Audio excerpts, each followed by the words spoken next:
السلام علیکم ورحمۃ اللہ وبرکاتہ۔ تعلیم ہماری ہر حال میں جاری۔ اس مقصد کے تحت سوریہ اردو پرائمری اسکول ناگرجنا نگر ناندیڑ کے آن لائن طرز تعلیم میں پیارے بچوں، ہم آپ کا استقبال کرتے ہیں۔ جماعت ششم، مضمون تاریخ شہریت میں سبق نمبر 2 ہے، سماج میں پایا جانے والا تنوع۔ آج ہم اس سبق کے سوال جواب دیکھیں گے۔ مضمون شہریت، سبق نمبر 2، سماج میں پایا جانے والا تنوع۔ اس کا سوال نمبر 1 ہے، خالی جگہوں میں مناسب لفظ لکھیے۔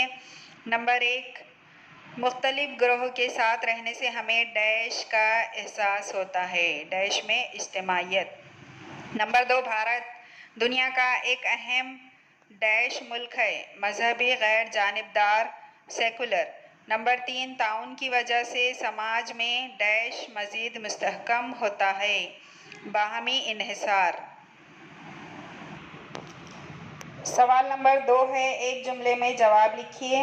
اس کا سوال نمبر 1، تعاون کسے کہتے ہیں؟ جواب، ایک دوسرے کی مشکلات اور مسائل کو حل کرنے کے لیے باہمی مدد اور لین دین کو تعاون کہتے ہیں۔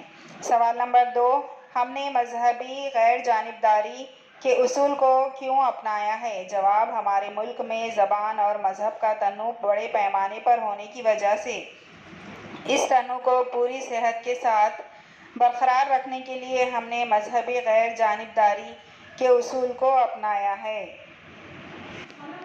سوال نمبر 3، درج ذیل سوالوں کے جواب 2-3 جملوں میں لکھیے۔ اس کا پہلا سوال ہے، کس بات سے بھارتی سماج میں اتحاد نظر آتا ہے؟ جواب، بھارتی سماج میں مختلف زبانیں، مذاہب، تہذیبیں، رسم و رواج اور روایات ہیں۔ ملک کے مختلف علاقوں میں تہوار، جشن اور عبادت کے کئی طریقے رائج ہیں۔ ملک میں یہ الگ الگ گروہ برسا برس سے ایک ساتھ رہتے آئے ہیں، ان میں ہر قسم کا لین دین ہوتا ہے۔ ان سب باتوں سے بھارتی سماج میں اتحاد پیدا ہو گیا ہے۔ سوال نمبر 2، سماج میں تصادم کب ہو سکتے ہیں؟ جواب، نمبر 1، سماج میں بعض اوقات افراد میں آراء، خیالات اور نظریات میں ہم آہنگی نہیں ہوتی، اس وقت تنازع اور تصادم ہو سکتا ہے۔ نمبر 2، تعصب اور غلط فہمی کی وجہ سے بھی تصادم ہو سکتا ہے۔ سوال نمبر 3، تعاون سے کون سے فائدے حاصل ہوتے ہیں؟ جواب، تعاون سے درج ذیل فائدے حاصل ہوتے ہیں۔ نمبر 1، سماج میں باہمی انحصار مزید مستحکم ہوتا ہے۔ نمبر 2، سماج کے تمام افراد کو اس میں شریک کیا جا سکتا ہے۔ نمبر 3، ایک دوسرے کی مشکلات اور مسائل کو حل کرنے میں ایک دوسرے کی مدد ہوتی ہے۔ نمبر 4، روزمرہ کی زندگی بہتر طریقے سے گزرتی ہے اور سب کی ترقی میں مدد ہوتی ہے۔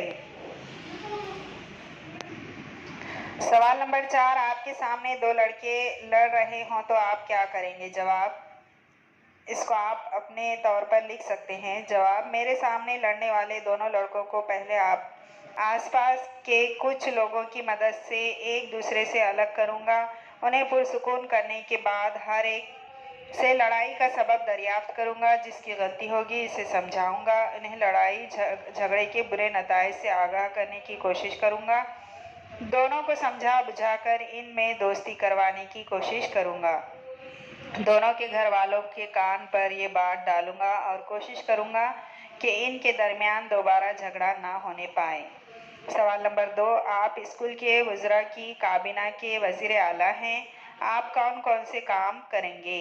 جواب، اسکول کے وزراء کی کابینہ کا وزیر اعلیٰ ہونے کی حیثیت سے یہ دیکھوں گا کہ کابینہ کے وزراء صحیح طریقے سے کام کر رہے ہیں یا نہیں، اسکول میں نظم و ضبط پر توجہ دوں گا، اس بات کا جائزہ لوں گا کہ مختلف سرگرمیاں ٹھیک ڈھنگ سے انجام دی جا رہی ہے یا نہیں، کابینہ کے وزراء کی ان کے کاموں کے سلسلے میں رہنمائی کروں گا، دوسرے اسکولوں میں جاری اچھے منصوبوں کو اپنے اسکول میں جاری کرنے کے سلسلے میں اساتذہ سے بات چیت کروں گا اور انہیں روبہ عمل لاؤں گا، طلبہ میں اتحاد پیدا کروں گا، ان کی مشکلات کو اساتذہ کے سامنے پیش کر کے حل کرنے کی کوشش کروں گا۔